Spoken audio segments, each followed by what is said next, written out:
You are listening to The Pilgrim on the 405 with Will Christ. Join him as he and his guests discover how businesses thrive in California. Well, welcome to The Pilgrim on the 405. We're going to have a great conversation today with Robert Wright, an executive coach and author of Leading an Extraordinary Life, leadership trainer, and fresh back from China. Welcome, Robert. Great to be with you, Will. Well, so now you've had lots of experience with experiential learning. You were the CEO of one of the granddaddies of EST, right? Not of EST. I spent some time with EST as a consultant, but you were the CEO of one of the companies that EST came out of. Yes, of Mind Dynamics. It's the company that sponsored the first human potential movement training that I attended, Wow. Which a cliche all these years later is to say that it changed my life, but it did. And I was very supportive of that company. I enrolled a lot of people in the training. And through that, they got to know me and asked me to come out to California and be interviewed by the founder, Alexander Everett. And 10 days later, I was president. That changed your life pretty quick.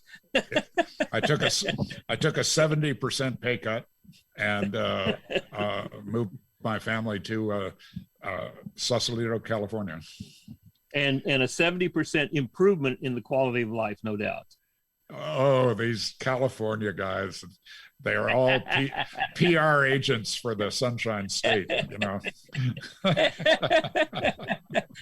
Well, I mean, moving from wherever you moved into a world of empowerment and experiential learning, that's got to make a huge difference to the kind of life that you were living. Well, for the first 2 years, I just ran the business. It had grown rapidly, and it was a bit of a mess. People loved the training, and thousands and thousands of people were going to it, but it was a little bit messy. So for 2 years, I just worked on that, and I constantly was being enrolled by Alexander Everett to attend the trainer training, and I was always too busy. But after 2 years, I did attend it, which was an incredible experience, another life-changing experience. And then I worked on taking Mind Dynamics abroad instead of 7 foreign subsidiaries. So that was for a young guy, early 30s, an incredible experience. Well, so how does that fit in with coaching? I mean, when you're working with somebody, an executive, you're coaching them. I don't see a direct connection to this experiential learning, the kind of thing that EST and what was it, Mind Dynamics, and then LifeSpring. LifeSpring. How does that fit together? At that time, I believed so strongly in our training that when people asked for coaching, I just guided them away from it and said our training was enough, that it would change your perspective on life and that everything would clear up just in the process of living life itself. It's embarrassing today to admit that, because it's now clear to me that in all fields of human endeavor, we certainly see it in sport, but certainly in business, in marriage, in politics, the really successful people all have coaches. And part of it is we keep agreements with other people much more effectively than we keep agreements with ourselves. So one of the roles of a coach is to be an accountability partner, somebody you make a promise to. Some of it is learning a new discipline. Ultimately, coaching is about attitudes, habits, and behaviors. The trainings are more about attitudes, about where you're coming from. But when you get into the doing, you'll start to reveal whatever the next step is for you in terms of accomplishment and joy and satisfaction or fulfillment. And that's where the coach comes in, to catch you doing some things right, and also give you some help when you get blocked, when you run up against a barrier. Those trainings are priceless. I mean, they're an incredible experience. the two companies that I founded and led have 1,300,000 graduates. I mean, that's been my life. But in the last perhaps 10 years, I've grown to have a deeper appreciation for the follow-up to those experiences, to getting a coach. Yeah, well, that's been part of my understanding. There are a lot of coaches around in Orange County here in California, and that was certainly something after being part of the Sandler training program for 18 years. That was an opportunity for me. What I was looking for was how to transform an organization, and if I had a coaching relationship with someone, what I discovered when I did have some coaching relationships was they had to then take what they were learning and go back and try to transform the rest of the organization. And they weren't always equipped to do that transformation. And that's where I found the entrepreneurial operating system really helpful, because it doesn't attempt to transform just one person. It attempts to transform the whole organization, first with the leadership team and then all the way through. And that, to me, is what I've been excited about. And it sounds to me like, now in the experiential learning, did that often include an entire leadership team? We had a large general public training business, people from all walks of life, but we also focused in on, we had 14,000 graduates at Chase, JPMorganChase. We had 18,000 graduates at Duke Energy and Progressive Insurance and Textron, and the list goes on and on. And these were people that were up against culture change. They were having that experience where a few people would go out, go through one of these trainings and come back and find out that the water cooler or the coffee room conversation defeated whatever gain they had made just a week or two earlier. So what we learned is you've got to get a certain momentum in a company to make a major change in culture. And, a lot of different people have been credited with that saying, that culture eats strategy for breakfast, but shifting a culture is what allows something like the Sandler skills to actually be implemented. And when I first read Traction, which is kind of a connection we have, is that I'm a big fan of Gino Workman and those folks. What I saw was kind of the total package.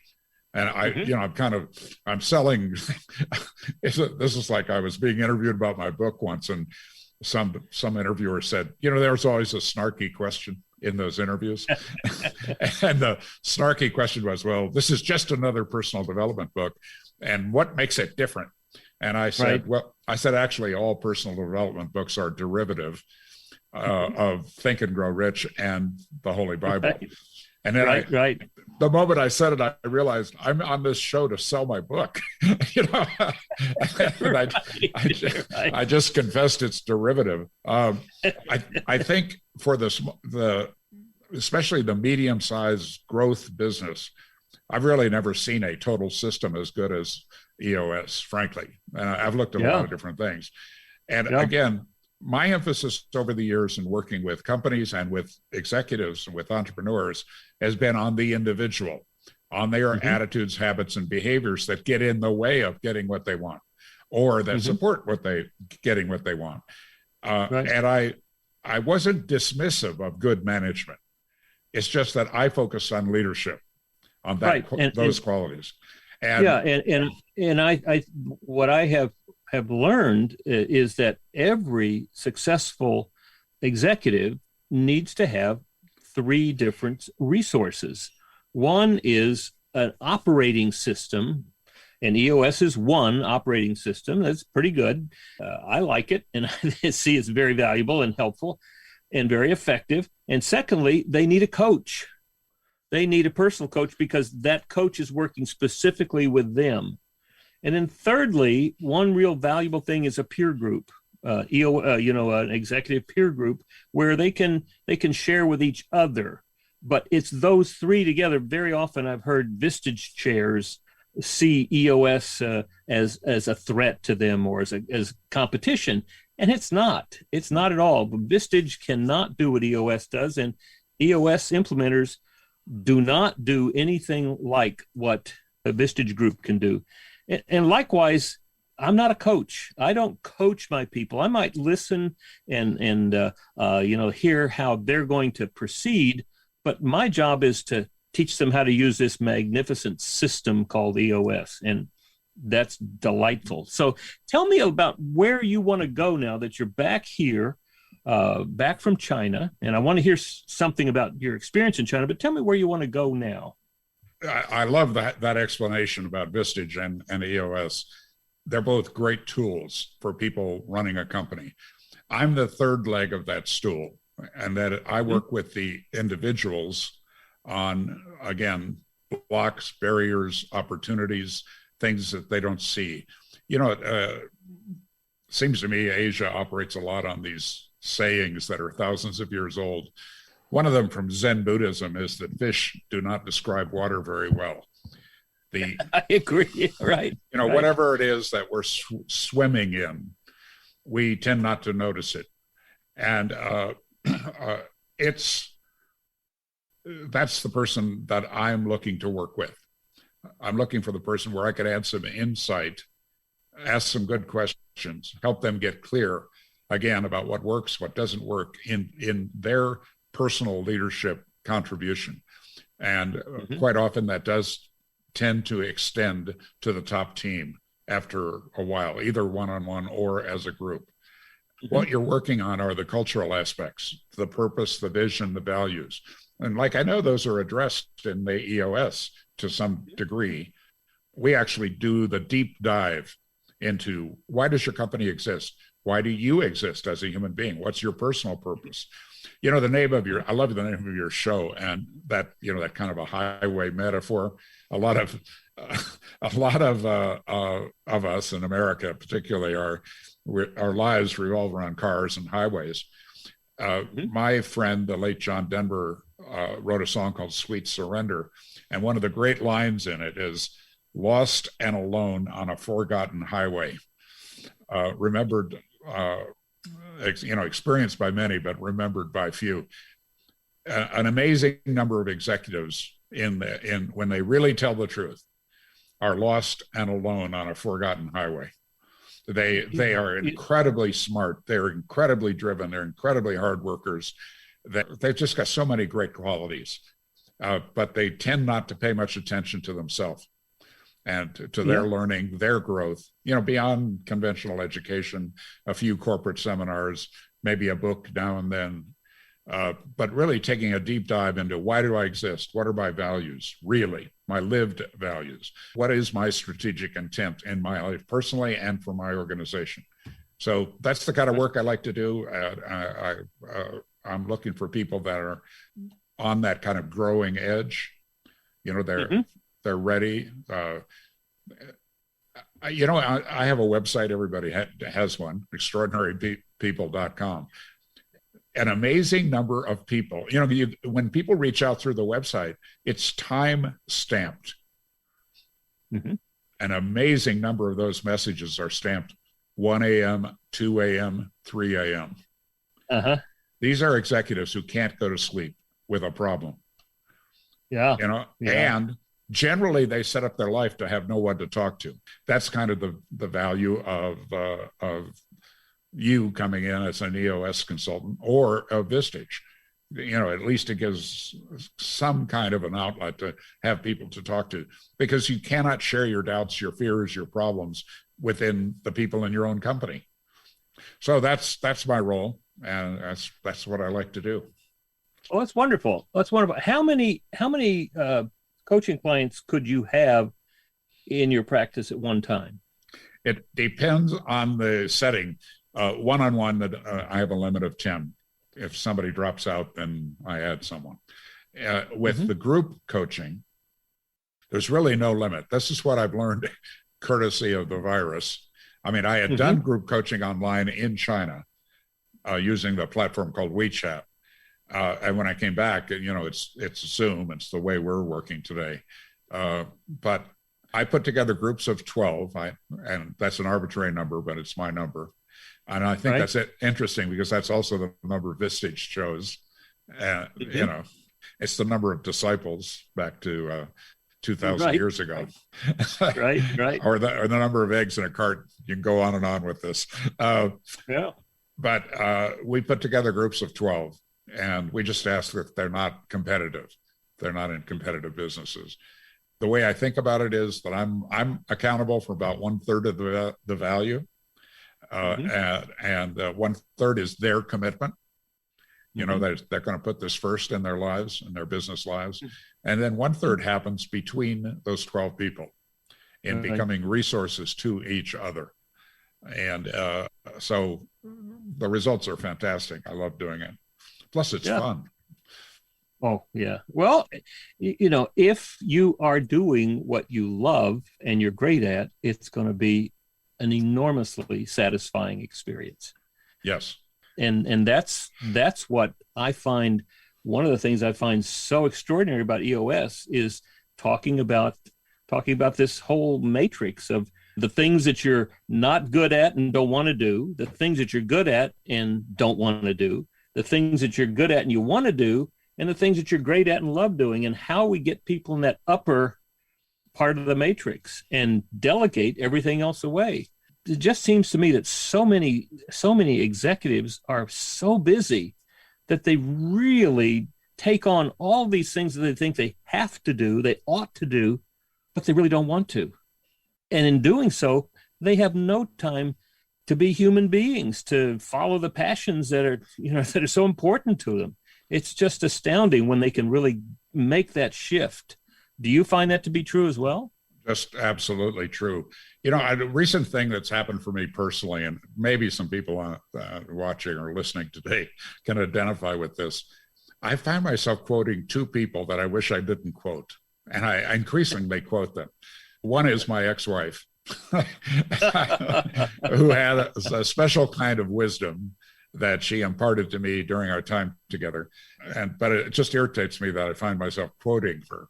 But the other one is Stephen Covey. You know, in his book, he talks about the distinction between the urgent and the important. And what tends to capture executive attention is the urgent. And they usually have arguments about it, by the way, in the real world, not the theoretical world of a book. In the real world, I had to pay attention to that. But when you back away and take a look at how do they spend their time and their life, it is not unusual to find a CEO spending 80% of his time on people issues, not on the business, not on his markets, his customers, his systems, which is one of the things I learned from Traction, right? To pay more attention to systems. I mean, in my training companies, we built up systems that really worked, but we were unconscious about it. We couldn't back away and see the parts that were really working and the parts that were not. But they worked. I mean, that's how we get to 1,300,000 graduates. But when you're constantly putting out fires with people, that's just it's frustrating. It's not productive. It's that classic 80% of your energy going toward 20% of your results. And it just doesn't work. And in order to deal with people's issues, you first have to deal with your own. You know, I have two adopted special needs kids. Levi, we adopted at 3.5. And if he's here with us, he would say this to you openly. So I feel comfortable saying it. You know, Levi has 6 cigarette burns on his back in a pattern. That's what his life was like before he joined our family. So he was filled with rage. It took a lot of therapy, a lot of work, and a lot of pain, frankly. But ultimately, he's turned out great, by the way. He's really a wonderful young man. I was seeing this child psychologist, and I'd had a particularly bad week with Levi. And this therapist told us right away, Levi at that time was 6, I think. And he said, a 6-year-old will not benefit from cognitive therapy. It's just impossible. You will, Robert, and his mom. So we brought Levi twice a week. He would sit with Levi for 5 to 10 minutes, and the rest of the hour was with one of us. And so I'm sharing with him that I'd had a terrible week. And the metaphor that he used for me is, he said, you have to understand that Levi's feelings are totally shut down, as they should be. If you had endured what he endured, you don't trust adults. You certainly don't trust fathers and mothers. So that bonding is what has to happen. And but his metaphor was, he said, what you have to know is that Levi's highly developed in terms of his mental abilities. That's how he has learned to survive in the world. Now, we already knew that. We knew that, like, he would memorize the route in a car from sitting in the back seat. Yeah. Which, by the way, my former wife really appreciated, because she was perpetually lost. And Levi always knew where to go. But he said the metaphor is, you have to imagine that you're like an old-fashioned jukebox, with the keys that are like A14 and B17 and, that kind of thing. And Levi sees you like that. And he knows which buttons to push to activate the parts of you that he can control. And to get what he wants. To get what he wants, right? And he's full-time on it. And what I've seen is how that shows up in business. You might spend, let's say, 1 hour a week really deeply thinking in aggregate, thinking about looking at a person on your leadership team. I promise you that person's looking at you for more than an hour a week. And figuring out how to manipulate you to get what he or she wants. And they know what B17 is on you. And it might be that I work with a client right now. His biggest problem is he cares too much. Now, there are a lot of business people that don't care enough, but there are business people that care too much, and he wants to solve all of their problems. Yes, indeed. Yep. So it's like, and he went to a Jesuit university. He, that's kind of what they teach there, right? You got to take care of the people in your life. Well, he bought it. So this incredibly smart, well-educated, just a super guy. But his staff manipulates him like he's like a marionette on a string. And the other metaphor, right? He's dancing to their tune. And in the meantime, they're not getting done what they need to get done. And they've got huge opportunities in front of them. Right. Yeah. So I'm working on him to remember his purpose, vision, values, and his role as a leader. Yeah, the role is very important. What are the 5 things that I'm responsible for doing to help this organization accomplish its goal? Absolutely. Yes. And stopping everything else. Yes, exactly. Right. And sometimes people in organizations work their way up to leadership by being a good manager. And one of the hallmarks of good managers, and whether we like it or not, is they husband information. They hold information tight. That's what gives them their power, that they know something that the other people don't know. Therefore, they get to be a manager. You get into a leadership role, it reverses 180 degrees. It's a flip. Absolutely. Now your job is to share information, to talk about purpose, vision, values, to talk about your threats, to talk about your opportunities, to talk about what we're up to in this 90-day period. Another thing I learned from Traction is, pull things down to 90 days. And in terms of goals and commitments, helping an executive see that kind of a pattern that often goes back to childhood or early learning experiences, or an early mentor operated in a certain way and you admire that, or you've done the opposite. Somebody operated in a certain way and you say, I'll never do that. I'm gonna go just the opposite. Both of those are just reactions, and they tend not to work very well. You mentioned being able to push buttons in talking about Levi. My wife and I took on 2 feral kittens. Oh, feral kittens, right? And so in Santa Ana, they're colonies. There are 3 or 4 colonies of feral kittens. Oh. And there's people there who go out regularly to feed them. And of course, these feral kittens are totally vulnerable. I mean, there's all sorts of animals that come through looking at predators. And so another woman selects some of those and brings them home and then distributes them to people like Mary and me. Well, it's amazing. Now, we've had domestic, just regular domestic cats and learned how to live with them. But feral cats know how to push buttons. They know exactly how to protect themselves. They know then, and it becomes very interesting to see. I mean, for the most part, they will not allow us to touch them until they want something. And when they want something, they're all over my wife. They're sitting in her lap. They're hugging her. I mean, it's amazing just to see how they live their lives, but they get what they want. Survival is a powerful, powerful motivator. And we Absolutely. have people that come into our organizations with stories that, if they were told, will curl your toes. You know, that things have happened to them, and they process those events in their life in a way that works for them interimly. And the expression that is in my book is short-term pleasure, permanent pain. Mm-hmm. They get what they want short-term. They don't get love, respect, acceptance, the next big job. They constantly defeat themselves. But a leader has to work with people like that. And you don't know their real story. You don't know that underlying belief system that gets in the way of they being successful in their jobs. I don't recommend that my clients become experiential learning experts.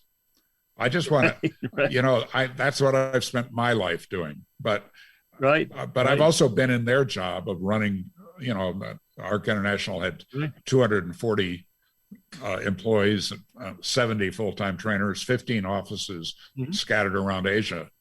And so I had to learn about not theory, but practice, about what's going to work to move our organization forward.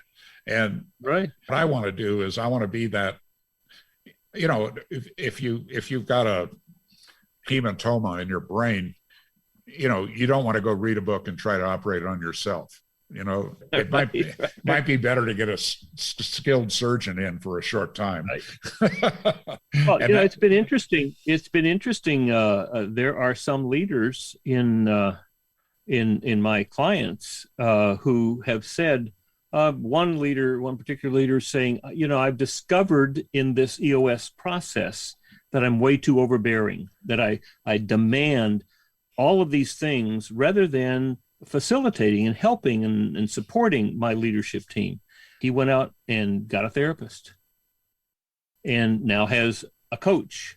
And he's talked about how that has transformed the way not only he deals with the people on his leadership team and the rest of the people in the organization, but also it's changed the way that he deals with people at home. Wow. That is the kind of story that I live in and I love. It's inspiring. Yeah. And the interesting thing about it is that just a therapist can help with really deep-seated work. But they almost always do not understand business. The coach, in many cases, doesn't understand the deep work that needs to be done.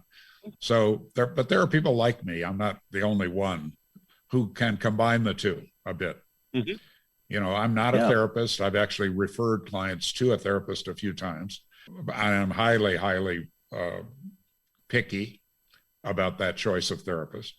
But I know something about business and I know something about the human condition. And I think for somebody that's looking for a coach, that's what you want. You want somebody that's been there and done that and that knows something about the human condition, can listen carefully and listen beyond your story. I mean, one thing you find out about executives, they've all got a great story. Yes. Well, that's very often how I invite people onto the show, by saying, hey, I have, I do a radio show every week, and I have heard that you have great stories to tell. and people, because they all have great stories to tell. And what's interesting is that sometimes those stories are stories of success, and sometimes they're stories of failure that they had to work through. And those are sometimes the most interesting ones.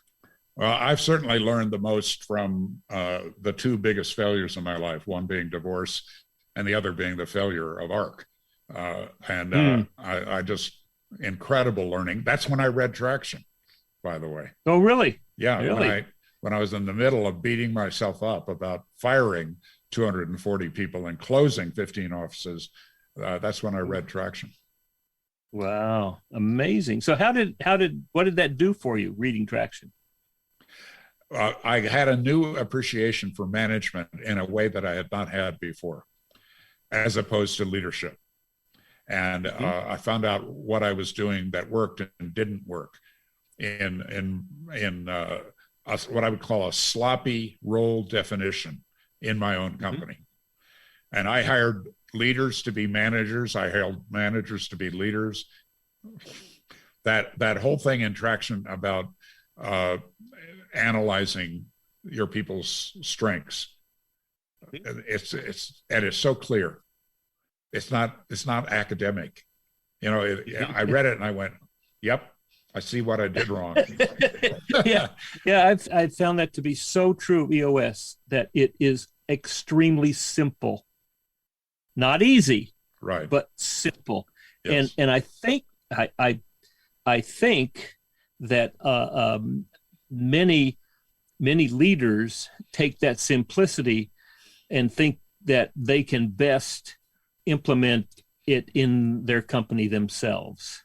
Yes. And that's back to your doing brain surgery on yourself, because having somebody there to tell you, somebody there who's experienced a variety of implementations in various companies, and is committed to that process, not committed to keeping my job.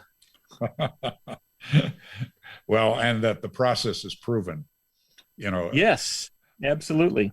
Look, I don't know how an academic person would experience Traction and the whole EOS system. I know how business people react to it, because I've talked with my clients about the same kinds of ideas, and I've recommended the book to them and said, you might want to consider a consultant.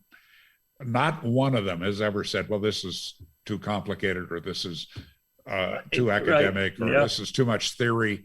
It's practical. Right. And my approach with coaching is that if people do not shift in their attitudes, habits, and behaviors, then I failed. Or we failed. I guess more accurately, we have failed.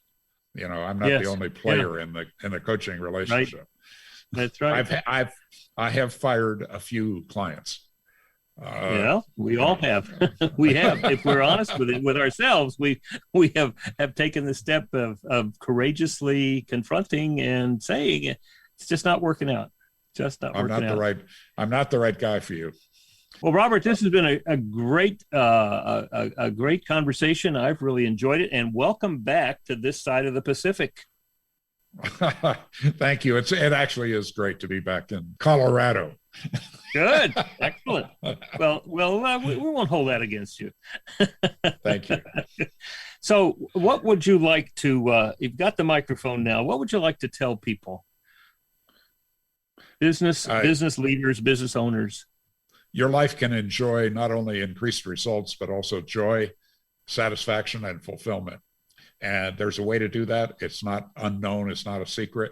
It is, like you said, and that sentence is in my book, it is simple. It's just not easy. And having a coach.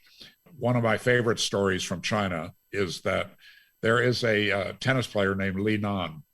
And I first knew about her because if you go to Beijing, Shanghai, Shenzhen, the big cities, you see this beautiful woman on, 20-foot tall billboards. And I was curious, who is she? Because she's like everywhere. So I find out her story is that she was a professional tennis player who got to about number 100 in the world and was stuck there. And if you're number 100 in the world, you are a very good tennis player, but you are carrying your own bags. You are flying coach. You are sharing a room at a Holiday Inn Express. It is not glamorous at all. And you're getting your butt kicked. So she quit. And 2 years later, there was a major event, major tennis tour pro event in Shanghai where she lived. And 5 other great tennis players, names you would recognize, went to her house and said, "This is unacceptable that you quit. You have incredible talent. We all saw it. And you had terrible coaching." Because she was part of the Chinese sport system, the Communist Party controlled system, where they basically just beat people up all the time and push them. This woman sold her car, borrowed money from her family, and went out and hired 5 coaches. One for technique, one for fitness, one for nutrition, one sports psychologist. How's that? You know, she got the help she needed. Oh, one for flexibility, basically Pilates. And she's the only Chinese woman that ever won a tour event. She went back into the tour. She became ranked in the top 10, and she won a major. First and to this date, only Chinese tennis player to win at that level. And the way she did it is she got outside of the norm, and with the support of some people around her who believed in her and her family, but also these 5 superstars, she jumped into the big game. That's my wish for the people I work with. If you're ready to play a big game, if it's not me, find someone else that's been there, done that, and can help you be better than the fish that can't describe water, where you see things in a different way, and you're more equipped for this priceless privilege of leading in organizations. And the magic really happens when you begin to ask for help, doesn't it? It does, and it's something that I have struggled with personally all my life, so I have been there. Well, this has been wonderful, Robert. How will they get in touch with you if they wanted to get in touch with you? Extraordinarypeople.com is one way, and the email address is robert@extraordinarypeople.com. I'm on LinkedIn, of course, and holler, find me. All right. Let's talk. This has been wonderful. This is just one more example of how businesses thrive in California. You've been listening to The Pilgrim on the 405 with Will Christ. To hear more of the programs in this podcast, go to www.willchrist.com.